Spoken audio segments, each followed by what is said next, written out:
గత district public health nursing officer మన Lata madam గారికి ఒకసారి మాట్లాడుతున్నాం. అదేవిధంగా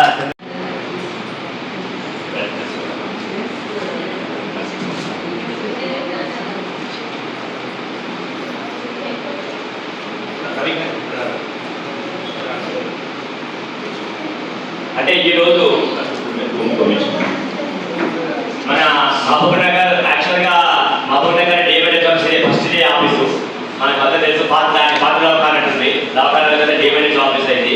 మన మహబూబ్ జిల్లాకి పెద్ద ఇది మనకు ఇప్పుడు చిన్న సెంటర్ అయిపోయింది, పబ్లిక్ మన అర్బన్ హెల్త్ సెంటర్గా అయిపోయింది. కానీ అప్పుడు మన మహబూబ్ జిల్లాకి పెద్ద దవాఖాన అనేవాళ్ళు, తర్వాత అర్బన్ ఈ అర్బన్ చేసి తర్వాత సెంటర్కు పరిధిలో ఉన్న మన ఏఎన్ఎంస్ కానీ తర్వాత ఏఎన్ఎంస్ తర్వాత ఆశా వర్కర్స్ అందరికీ స్వాగతం. ముఖ్యంగా ఈరోజు ఈ కార్యక్రమానికి చేసిన senior civil judge and area secretary గారికి మరొకసారి అందరూ స్వాగతం పలుకుతాం. అదేవిధంగా లతా మేడం గారు పబ్లిక్ హెల్త్ సర్వీస్ నుంచి మనకు లతా మేడం గారు, తర్వాత డాక్టర్ శివకుమార్ గారు, ఎస్ఐ గారు, మన రవికుమార్ గారు, ఈరోజు ఏరియా కూడా మన పిఏరి తర్వాత ఏజెన్సీ పిఏరి మెంబర్ ఉన్నారు. తర్వాత మిగతా అందరికీ ఏఎన్ఎంస్ అందరికీ స్వాగతం పలుకుతాం. అంటే ఏజెన్సీ దాంట్లో కొన్ని కార్యక్రమాలు చేస్తుంటాము. దాంట్లో భాగంగా అన్ని రకాల సెక్టర్స్ అంటే పబ్లిక్ ప్రజలకు కావాల్సిన కార్యక్రమాలను చేస్తుంటాం. దాంట్లో అన్ని సెక్టర్స్ మనకు రైతులకు కానీ, తర్వాత మహిళలకు కానీ, చిన్నపిల్లలకు కానీ, దివ్యాంగులకు కానీ, సీనియర్ సిటిజన్ కానీ చేస్తున్నాం. తర్వాత అంగన్వాడీ చేస్తున్నాం. అదేవిధంగా ఈరోజు ముఖ్యంగా ఆశా వర్కర్స్ చేయాలని ఉద్దేశంతో మేము ప్రాంతంలో ఉన్నప్పుడు కాబట్టి మాట్లాడుతున్నాం. ఈరోజు ఆశా వర్కర్తో మనకు అర్బన్ హెల్త్ సెంటర్ కూడా మనం ఏర్పాటు చేసుకున్న సంతోషం. ఈ కార్యక్రమాలు చేసినందుకు మనం అంటే ఏ కార్యక్రమం ఎలా చేయాలి అనే దాని గురించి మొత్తం ముఖ్య ఉద్దేశం గురించి మన మేడం గారు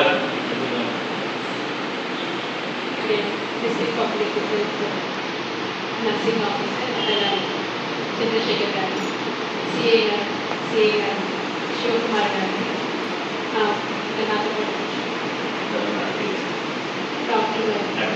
డాక్టర్ శివకుమార్ గారు, నా paralegal volunteer and press reporter, ఇక్కడ నా ఆశా వర్కర్లందరికీ నమస్కారం. ఫస్ట్ ఈ ప్రోగ్రామ్ ఎందుకు ఏర్పాటు చేశారని చెప్పిన తర్వాత అందరూ మాట్లాడిన తర్వాత మళ్ళీ మాట్లాడతారు.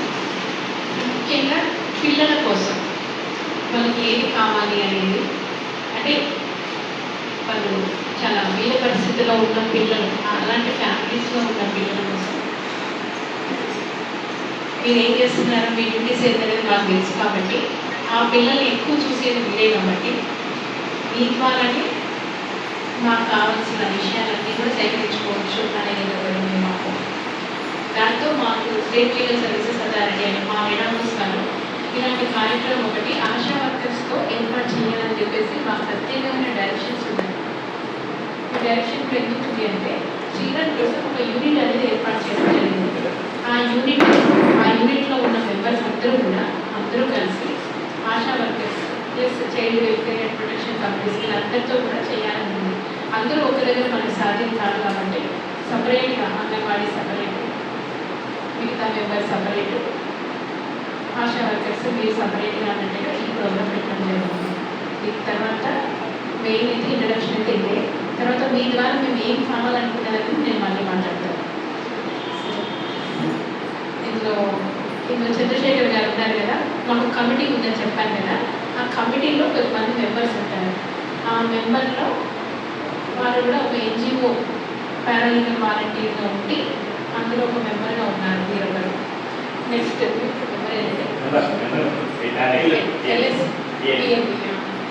మీరు కూడా ప్రెస్ జర్నలిస్ట్గా ఉంటూ వర్క్ చేస్తుంది. మా డిస్ట్రిక్ట్ లీగల్ సర్వీసెస్లో పారాలీగల్ వాలంటీర్గా వర్క్ చేస్తారు. కాబట్టి వీరిద్దరూ కూడా మా డిఎల్ఎస్ నుంచి మనం వచ్చినట్టుగా భావించాలి. చాలామంది ఉంటారు, షార్ట్ ప్రోగ్రామ్ కూడా అందరూ రాలేకపోయారు. ముందుగా ఈ కమిటీ గురించి డాక్టర్ కూడా తెలియాలి, డాక్టర్ గారికి కూడా తెలియాలి. ఏంటంటే మీ హెల్ప్ అనేది కూడా WHO గారి హెల్ప్ కూడా పిల్లల్ని రెస్క్యూ చేయడంలో, రెస్క్యూ చేసిన తర్వాత నెక్స్ట్ ఏంటి అనేది మీరే చూస్తారు. కాబట్టి మీరు మాతో కోఆర్డినేట్ అవుతే తర్వాత లీగల్ అసిస్టెన్స్ అనేది మా దగ్గర నుంచి వస్తుంది. మామూలుగా అయితే స్టేట్ అన్ని ప్రొవైడ్ చేస్తుంది, కానీ లీగల్ అసిస్టెన్స్ అనేది రియల్ఎస్ఏ ఇవ్వాల్సిందే అన్నట్టుగా అందుకని చెప్పేసి ఏఎంహెచ్ఓ వాళ్ళని కూడా ఇన్వాల్వ్ చేయాల్సి వస్తుంది. అంటే మీరే వీళ్ళకి హెడ్ కాబట్టి మీ అందరినీ ఇన్వాల్వ్ చేయాల్సి వస్తుంది. నెక్స్ట్ ఆఫీసర్ గారు ఏంటంటే మీరు చైల్డ్ అంటే ఆర్డినరీ చైల్డే కాకుండా డిజేబుల్డ్ చిల్డ్రన్ కూడా ఉంటారు. మరి అలాంటి డిజేబుల్డ్ చిల్డ్రన్కి ఇళ్లలో ఉన్నప్పుడు వాళ్ళు బయటికి రాలేకుండా ఇళ్లలో ఉన్నప్పుడు ఎక్కడికి వెళ్ళాలో కూడా తెలియని పరిస్థితి ఉన్నప్పుడు మీ ఆశా వర్కర్స్ ఇళ్లలోకి వెళ్ళినప్పుడు ఏం చేస్తారు? వాళ్ళని గుర్తించి ఎక్కడికి తీసుకొస్తారు? ఎలాంటి సదుపాయాలు మీరు కలగజేస్తారు? మీరు ఒక 2 నిమిషాలు మీరు మాట్లాడండి. అలాంటి పిల్లలు డిజేబుల్డ్ పిల్లలు కనుక ఆశా వర్కర్స్ ఇళ్లలో వెళ్ళిన తర్వాత ఆర్డినరీ పిల్లల్లాగానే వాళ్ళని చూస్తారా, లేదంటే సపరేట్గా వాళ్ళని ఏమన్నా తీసుకొచ్చి ఇంకెవరికైనా అప్పచెప్తారా? ట్రీట్మెంట్కే కాకుండా ఇంకా ఈ విషయంలో డయాస్ మీద ఉన్నటువంటి పెద్దలందరికీ నమస్కారం. అయితే ఫస్ట్ నేను ఇట్లా మేడం వచ్చి ఆశా వర్కర్స్తో ఇంటరాక్ట్ అవుతుందంటే ఐ ఫెల్ట్ వెరీ హ్యాపీ. ఎందుకంటే ఆ లెవెల్ నుంచి మేడం వచ్చి మీతో మాట్లాడి యాక్చువల్గా నాకు చాలా క్యూరియాసిటీ ఉంది. మేడం ఏం చెప్పకపోతే అందరూ కూడా వీళ్ళకి అర్థం అనుకుంటే రూరల్లో ఆశా వర్కర్లు అందరూ కూడా ప్రతి గవర్నమెంట్ పాపులేషన్కి ఒక ఆశ ఉంది. ఎవ్రీ డే వాళ్ళు విజిట్ చేస్తారు. చేసి they take care of not only pregnant women, newly born, adolescent childrens అందరినీ కూడా వాళ్ళు చూడడం జరుగుతుంది. అయితే మీరు అడిగినట్టు ఒక చైల్డ్ ఆర్ఫన్ చైల్డ్ అనుకోండి, లేదంటే ఒక women unmarried pregnant she delivers baby, so దాని గురించి కూడా వీళ్ళకి మీకు ట్రైనింగ్స్లో చెప్పాను కదమ్మా, శిశు సంక్షేమ హౌసెస్ ఉంటే అక్కడ తీసుకెళ్ళి బిడ్డలు చేరవేయాలి. అలాగే వీళ్ళందరికీ కూడా డిఫరెంట్ ట్రైనింగ్స్ ఇచ్చాం మేడం. అందులో especially we focused on the adolescent girls అన్నమాట. అడాలసెంట్ గర్ల్స్కి ఎవరు కేర్ తీసుకునే వాళ్ళు ఉంటారు. అండ్ వన్స్ అపాన్ టైమింగ్ ఆమె అడాలసెంట్ అయినా in future she'll become she'll get married, she'll become an agitator. ఆమె చక్కగా ఉంది, ఆరోగ్యంగా ఉంటే she can give birth to a healthy baby. ఆ కాన్సెప్ట్తో all these ASHA workers will work. అదే కాకుండా ఇంట్లో ఉన్న పెద్దవాళ్ళు కానివ్వండి, క్రానిక్ పేషెంట్స్ కానివ్వండి, ప్రతి ఒక్కళ్ళు కూడా మా ఆశా వర్కర్స్ కేర్ తీసుకుంటారు. ఎవ్రీడే వాళ్ళని అసైన్ చేసిన హౌసెస్లో హౌస్లో విజిట్ అయితే వాళ్ళకి ఖచ్చితంగా ఉంటుంది. తర్వాత అట్లాంటివి ఏమన్నా ఉంటే కూడా కలెక్టర్ గారి దృష్టికి తీసుకొచ్చి we have the ICDS department. So మన TDICDS madam doctor orphan children, teenage వాళ్ళు, అడాలసెంట్ గర్ల్స్ ఏమన్నా ఉంటే వాళ్ళ దృష్టికి చెప్తాము. And especially is a part of health, we take care of their sanitary means once they attain the menarche sanitary pads provide చేయడం కానీ, వాళ్ళ శానిటేషన్ మెన్స్ట్రల్ శానిటేషన్ గురించి చెప్పాలి. వీళ్ళందరికీ అన్ని ట్రైనింగ్స్ అయినాయి. Since 10 more than 10 years all these ASHA workers are working in different levels. వీళ్ళు ఏదో వచ్చి ఒకసారి టీకాలు వేసి ప్రెగ్నెంట్ వాళ్ళని హాస్పిటల్కి తీసుకెళ్ళడమే కాకుండా they look after all the things. ఇప్పుడు కొత్తగా ఎన్సీడీ అని వచ్చింది. That is a very vast programme. అందులో చాలా కవర్ చేస్తుంది క్యాన్సర్స్ అవన్నీ కూడా. కాబట్టి I once again congratulate you ma'am. You have come forward to sensitize our ASHA workers. మీరు చెప్పింది ఖచ్చితంగా వీళ్ళు they take back to the community and they will be helpful to the public. ఈ రోజు కార్యక్రమం ఏంటంటే మీకు అంతా తెలుసు, మీకు అఫీషియల్గా ట్రైనింగ్స్ మీకు మాన్యువల్ అన్నీ ఉంటాయి. కానీ ముఖ్యంగా మన సర్వీస్ ఎవరైనా ప్రభుత్వం అయినా ఎవరైనా సర్వీస్ చేయాలి. ఎవరైతే ఎవరికైతే సర్వీస్ అవసరం సేవ అవసరం వాళ్ళకి చేయాలి. అందరికీ చేయలేము, అందరికీ చేయలేము. ఎందుకంటే పెద్ద కోర్టు మనం ఏం చేయలేం కదా. ఎవరైతే సర్వీస్ అవసరం ఆ సర్వీస్లో కూడా మనకు ముఖ్యంగా పిల్లలు కానీ, ఓల్డేజ్ వాళ్ళు కానీ, మహిళలు కానీ ఉంటారు కదా, వాళ్ళకి ఎలాంటి సర్వీస్ చేయాలని ఉద్దేశం మనం స్టార్ట్ చేయడం జరిగింది. కానీ అలాంటి దాంట్లో కూడా అందరం భాగస్వామ్యం, ప్రభుత్వ సెక్టార్ అందరూ భాగస్వామ్యం కాబట్టి judiciary, law and order, health, education అంటే సమానం కాబట్టి ఈరోజు మనకు వన్ టౌన్ నుంచి వచ్చిన మన ఎస్ఐ గారు మాట్లాడుతూ. Good morning madam. వేదికను చూసిన లీగల్ సెల్ గారికి, మేడం గారికి, మరియు అక్కడ ఉన్న అధికారులందరికీ కూడా, మరియు ఆశిష్యులైన ఆశావర్కర్లందరికీ కూడా గుడ్ మార్నింగ్. ముఖ్యంగా మీరందరూ కూడా గ్రౌండ్ లెవెల్లో పనిచేస్తారమ్మా. అంటే మేము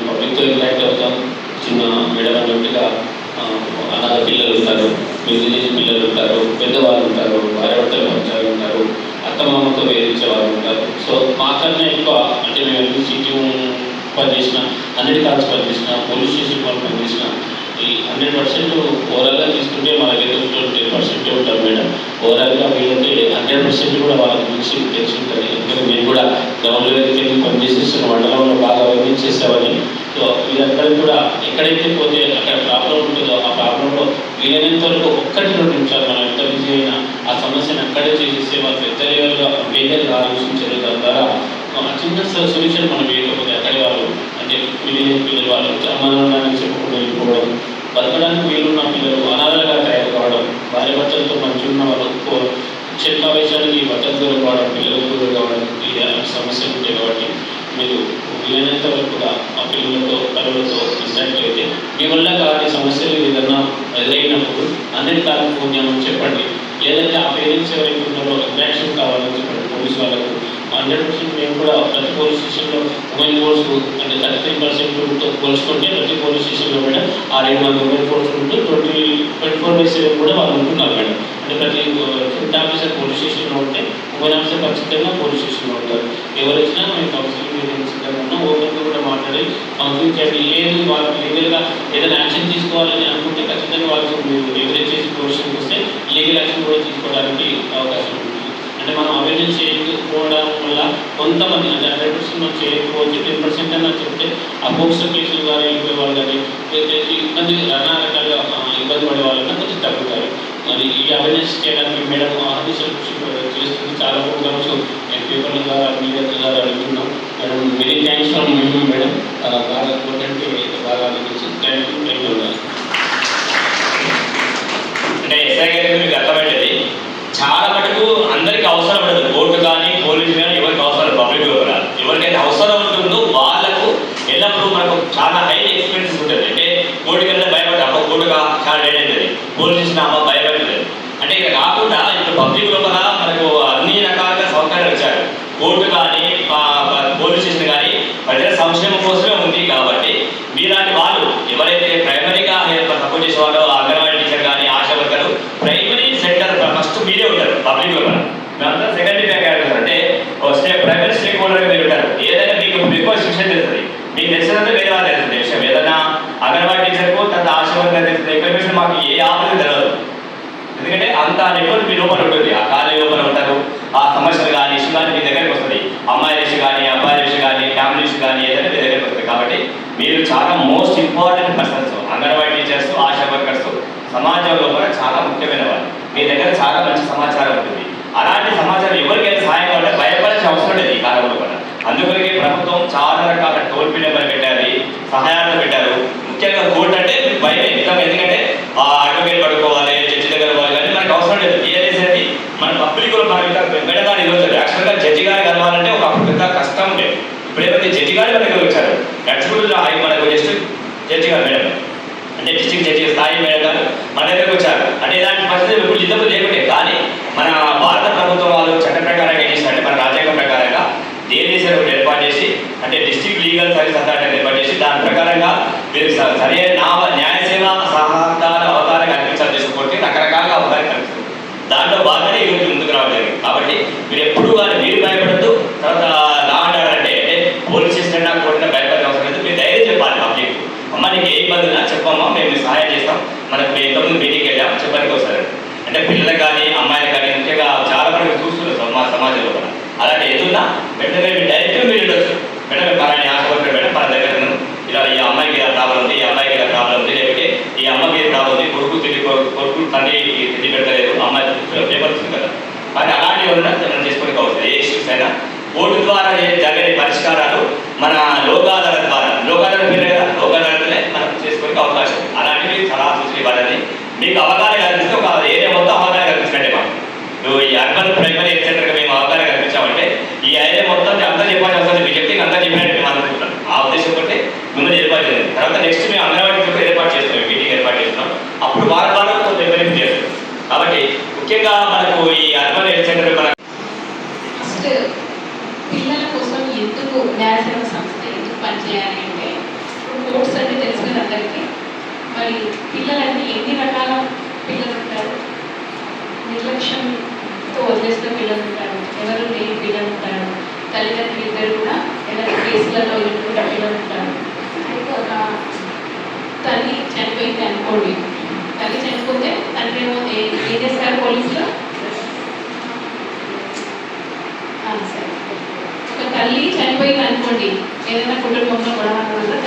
పోతుంది. తల్లి చనిపోతే కేసు ఎవరి మీద పెడతారు ఫస్ట్? అనుమానమో లేకపోతే వాళ్ళని చనిపోయింది చెప్పేసి హస్బెండ్ మీద కేసు పెడతాడు. ఆయన శిక్ష పడుతుంది. తల్లి చనిపోయింది, తల్లి శిక్ష పడింది, చూసే వాళ్ళు ఎవరు లేరు. అలాంటి పిల్లలు చాలా మంది ఉంటారు. తర్వాత వద్దు అనుకున్న పిల్లలు కూడా వదిలేసుకొని వెళ్ళిపోయిన వాళ్ళు ఉంటారు. లేదు అంటే అసలు ఆ పిల్లల్ని పెంచలేక వాళ్ళ మానసిక పరిస్థితి, శారీరక పరిస్థితి బాగాలేక అలాంటి పిల్లల్ని పెంచలేక వాళ్ళ వాటికి స్తోమత లేక ఉండే హ్యాపీస్ కొన్ని ఉంటాయి. ఇంకా మెంటల్గా డిస్టర్బ్ అవుతారు. మధ్యలో చిన్నప్పుడు బాగానే ఉంటే తర్వాత డిస్టర్బ్ అయిపోతారు కొన్ని కారణాల వల్ల. స్కూల్లో స్టడీసే కానీ, ప్రెషరే కానీ, ఇంకేదైనా కానీ ఏదో రకంగా వాళ్ళకి శారీరకంగా కూడా అట్లా డెవలప్ అవ్వచ్చు. అలాంటి పిల్లలు ఉంటారు. ఇంకా తల్లిదండ్రులు పట్టించుకోలేకపోతే వేరే రకంగా మారిపోయి రకరకాలుగా పిల్లలు ఉంటారు.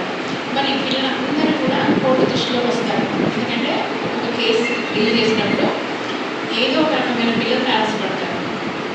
ఇప్పుడు ఇద్దరు భార్య భర్తలు గొడవ పెట్టుకుంటారు. గొడవ పెట్టుకున్నప్పుడు పిల్లలు ఇద్దరు ఉంటే అమ్మడి గొడవ ఉంటారు, లేదంటే ఇద్దరు తల్లి దగ్గర ఉంటారు, లేదంటే ఇద్దరు తండ్రి దగ్గర ఉంటారు. మరి ఆ పిల్లల పరిస్థితి ఎలా ఉంటుంది? కేసు నడుస్తుంది. ఒకరు మెయింటెనెన్స్ అంటారు, ఒకరు డివోర్స్ అంటారు, ఒకరు ఇంకొక కేసు అంటారు. లేదు ఆమెకు అక్రమ సంబంధం ఉందో, ఆయనకు అక్రమ సంబంధం ఉందో, ఇలాంటి అలిగేషన్స్ పెడుతూ ఎలా వదిలించుకోవాలని ఇలాంటివి పెడుతూ ఇలాంటప్పుడు ఆ పిల్లలు ఎలా ఉంటారు? ఆ పిల్లలు కూడా ఒక రకమైన పిల్లలు. మరి ఇన్ని రకాల పిల్లలు కూడా కోర్టు దృష్టిలోకి వస్తారు. వచ్చినప్పుడు ఇదివరకు పిల్లల కోసం ఓన్లీ గవర్నమెంట్ చూసేది. మరి గవర్నమెంట్ చూస్తే సరిపోదు. ఇలాంటి మనందరూ కూడా డైరెక్ట్గా గవర్నమెంట్ అధికారుల దృష్టిలోకి రారు కాబట్టి కోర్టు దృష్టిలోకి వస్తున్నారు. కాబట్టి ఏం చేద్దాం పిల్లలకి, అందరి కోసం, ఒక పిల్లలని కాదు అందరినీ దృష్టిలో పెట్టుకొని లీగల్ సర్వీసెస్ ఆఫీస్ అనేది ఫస్ట్ ఎస్టాబ్లిష్ అయింది 1987లో. అందులో పిల్లల ఒక భాగం పెద్దవాళ్ళతో పాటు ఇంకా రకరకాల వ్యక్తులతో పాటు పిల్లలు కూడా ఒక సెక్షన్ ఆఫ్ విక్టిమ్స్ అన్నమాట. ఇంకో పిల్లలు కూడా మరి ఈ పిల్లల కోసం ఏం చేయాలి అని ఫస్ట్ ఒకటేమో ఎవరైనా సరే పిల్లలు అంటే 18 ఏళ్ళ వరకు కూడా మన పిల్లలు తల్లిదండ్రులు చనిపోయి లేకుంటే తల్లిదండ్రులు లేక ఆస్తి హక్కులు ఇవన్నీ ఉంటాయి కదా పిల్లలు కూడా. వీటితో పాటు మన సంరక్షణ కూడా ఇవన్నీ కలిపి చూడాలి అంటే ఈ లీగల్ సర్వీసెస్ అథారిటీస్ అనేది ఈ చట్టం వచ్చింది. ఆ తర్వాత ఈ ఆఫీసులన్నీ కూడా నడుస్తాయి. ఫస్ట్ మనకి ఢిల్లీలో ఉంటుంది. ఢిల్లీలో నేషనల్ లీగల్ సర్వీసెస్ ఆఫీసర్ ఉంటుంది. అది సుప్రీంకోర్టు చీఫ్ జడ్జి కాకుండా నెక్స్ట్ జడ్జి ఆధ్వర్యంలో ఉంటుంది. అట్లాగే స్టేట్ గవర్నమెంట్కి వచ్చేసరికి మన హైకోర్టు చీఫ్ జస్టిస్ తర్వాత నెక్స్ట్ జడ్జి ఉంటారు దీనికి. ఆ తర్వాత డిస్ట్రిక్ట్ వచ్చేసరికి మన జిల్లా జడ్జి గారు ఉంటారు. అందులో మళ్ళీ ఒక 4 ఇంకొక జడ్జి గారు ఉంటారు. వీళ్ళందరూ కూడా అందరితో పాటు పిల్లల రక్షణ కోసం కూడా చూడాలి. మరి అలాంటప్పుడు ఎలా చూడాలి? డైరెక్ట్గా వినలేము కదా. వినలేము కాబట్టి ఈ మధ్య ఇదివరకు ఏం లేదు. ఈ 10 ఏళ్ళ నుంచి ఒక్క పిల్లవాడు కూడా నిర్లక్ష్యానికి గురి కావద్దు. ఒక్క న్యూస్ ఎక్కడైనా సరే ఆ పిల్లవాడు వదిలేసారు పట్టించుకోవట్లేదు అనేది వినపడకూడదు. ఇలాంటి జడ్జిమెంట్స్ వచ్చాయన్నమాట, సుప్రీంకోర్టు జడ్జిమెంట్స్. కాబట్టి సపరేట్ యూనిట్స్ అనేది ఎస్టాబ్లిష్ అయ్యింది. మీరు కదా ఆశా వర్కర్స్ ఒక జోన్ ఉంటుంది, ఒక రీజియన్ ఉంటుంది, ఒక ఆఫీసర్ ఉంటారు అండి. అలాగే మా దగ్గర కూడా నేను ఉంటాను ఫస్ట్.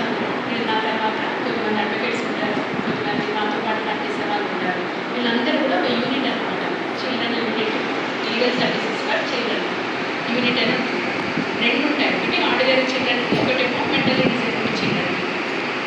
ఈ యూనిట్ చేసే పని ఏంటంటే ఎక్కడైనా సరే ఇలా మీ అందరితో పాటు అవేర్నెస్ క్యాంప్స్ అని చెప్పారు కదా. మరి వీళ్ళకి సహాయం ఎలా ఇస్తాం అంటే ఇందాక చెప్పాను కదా, తండ్రి ఇద్దరు కనుక ఒక చనిపోయి ఒక కేసులో ఉన్నప్పుడైతే, లేదంటే ఇద్దరు కనుక యాక్సిడెంట్లో చనిపోయి ఎవరు లేనట్టయితే అలాంటి పిల్లలు కూడా ఎవరి దృష్టిలోకి వస్తారు? ఫస్ట్ మీ దృష్టిలోకే వస్తారు. ఒక కేసు అవుతుంది, ఒక కేసు రిజిస్టర్ అవుతుంది, యాక్సిడెంట్ అవుతుంది, చనిపోతారు ఇద్దరు, కేసు రిజిస్టర్ అవుతుంది. అక్కడ బాధితులు అసలు బాధితులు చనిపోయారు. వాళ్ళ మీద ఆధారపడ్డ వాళ్ళు కూడా బాధితులే కదా. మరి వాళ్ళు ఎవరప్పుడు పిల్లలు. ఆ పిల్లలు టెంపరీగా ఫస్ట్ ఎవరో ఒక దగ్గరికి వెళ్ళిపోతారు. వెళ్ళిపోయిన తర్వాత అక్కడ బాగా చూడరు. మరి అలాంటప్పుడు వాళ్ళు మీ దృష్టిలో వస్తారు. నెక్స్ట్ ఇలాగే ఇందాక చెప్పాం కదా, ఒకరు శిక్ష పడింది, ఇంకొకరు జైలుకి వెళ్ళారు. ఇలాంటి కోర్ట్స్ కూడా తీర్పు చెప్పినప్పుడే చెప్తారు, తల్లి చనిపోయింది, మరి ఈయన జైలుకి వెళ్తున్నాడు, పిల్లల రక్షణ ఎవరిది అని స్టేట్ గవర్నమెంట్ కూడా ఆర్డర్ రాస్తుంది. పిల్లల బాధ్యతతో మీరు చూసుకోవాలి. అలాగే మాట కూడా రాస్తారు, ఈ పిల్లల్ని స్టేట్ గవర్నమెంట్ ఒక రెసిడెన్షియల్ స్కూల్లో మంచిగా పెట్టిందా లేదా మీరు వాచ్ చేయండి, మేము ఆర్డర్ ఇస్తున్నాము, మీరు వాచ్ చేయండి.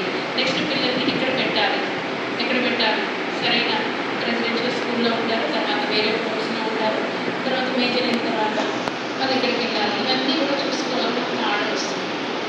మహబూబ్నగర్ పట్టణం లోపల ఉమ్మర్వాడి ఏరియా లోపల అర్బన్ ప్రైమరీ హెల్త్ సెంటర్ లోపల ఏర్పాటు చేసిన న్యాయ సేవా సదన కార్యక్రమానికి మన జిల్లా న్యాయ సేవా సమితి కార్యదర్శి గారు అటెండ్ అయ్యారు.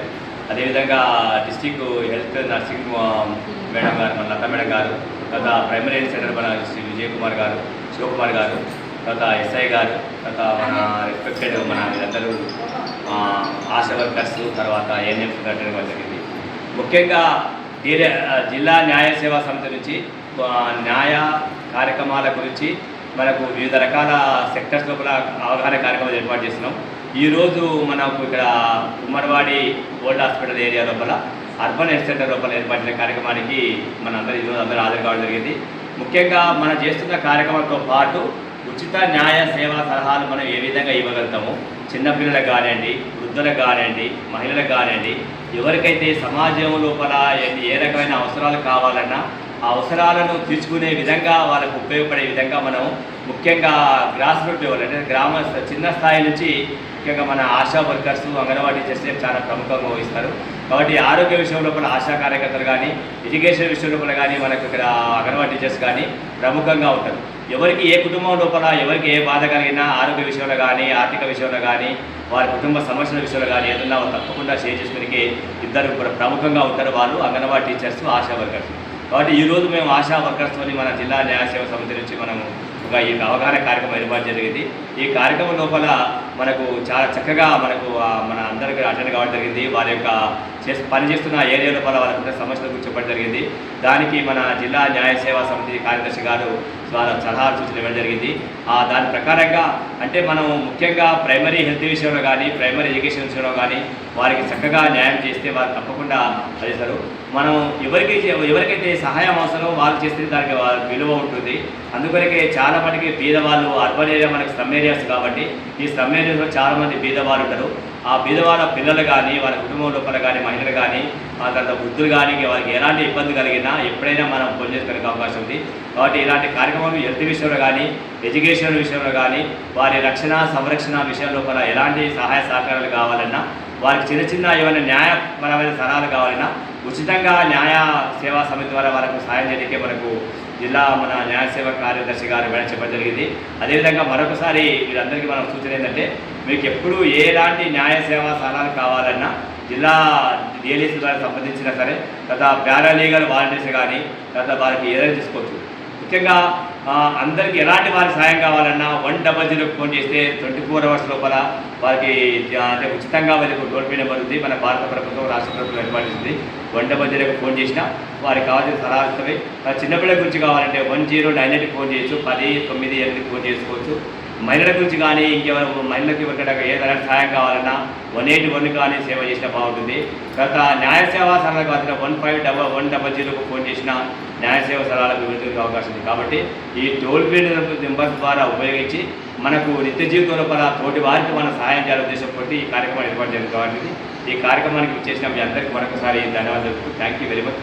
ఇప్పుడు మన డిస్ట్రిక్ట్ ఆఫీసర్ గారు మనకి లలిత మేడం గారు తన హెల్త్ విషయంలో కొన్ని విషయాలు మెంబర్స్, అలాగే గౌరవనీయులు జడ్జి మేడం గారికి ముందుగా కృతజ్ఞతలు తెలుపుతూ, యాక్చువల్గా వాళ్ళకి వచ్చినటువంటి ఆలోచన చాలా మంచిది. ఎందుకంటే మనకి గ్రామ స్థాయిలో ఆశా వర్కర్లు పనిచేస్తున్నారు కాబట్టి ఏది చెప్పినా గ్రామంలో ప్రతి ఇంటికి ప్రతి వ్యక్తికి మనం వెళ్ళి చెప్పలేం కాబట్టి వాళ్ళ ద్వారా విషయాన్ని ప్రజల్లోకి తీసుకెళ్ళడం అనేది ఒక మంచి ఆలోచన.